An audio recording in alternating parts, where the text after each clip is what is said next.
Daugavpils delegācija piedalījās Sadraudzības pilsētu fórumā Baltkrievijas pilsētā Oršā.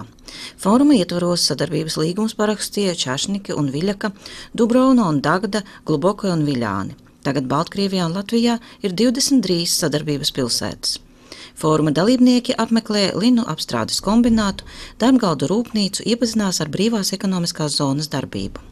Ja iepriekšējā sadraudzības pilsētu fórumā, kas notika Daugavpils, tika konstatēts, ka ir reģistrēti un darbojas apmēram 1200 uzņēmumu, kopuzņēmumu Baltkrievijas un Latvijas, tad tagad viņu skaits jau tuvojas 2500.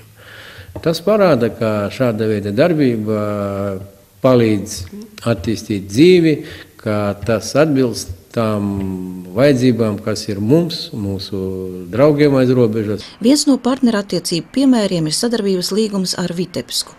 Uzņēmēju tikšanās, izstādes, koncerti, sporta sacensības, tās ir mūsu sadarbības sastāvdaļas. Vitebska ir ļoti labs piemērs, tā ir no tām pilsētām sadarbībā, ar kurām Daugavpilī ir bijusi sen un pastāvīgi.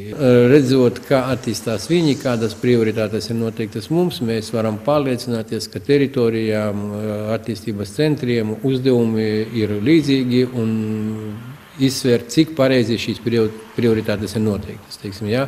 Mēs Daugavpilī sākām būvēt HES, Vitebskā es tagad biju, viņi dara to pašu un drīzumā HES viņiem būs uzbūvēts. Mēs strādājam pie lidostas projektu, Vitebskā lidostas projekts ir pabeigts un uzbūvēts.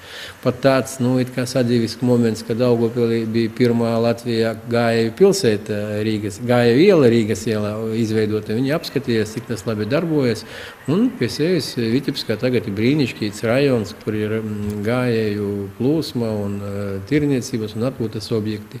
Tas palīdz, attīstīties. Dažreiz mēs redzam, ka viņi projektus, kurus mēs liekam par svarīgiem attīstībai, realizē ātrāk nekā mums. Mēs varam skatīties, cik veiksmīgi palīdz līdzekļu koncentrācija un kā vairāk efektīvi šos projektus realizēt. Ko vēl pozitīvi sniedz sadarbība? Mūsu sašķeltā pasaulē ļoti svarīgi, ka cilvēkiem ir vēlme pēc draudzības un labām kaimiņu attiecībām.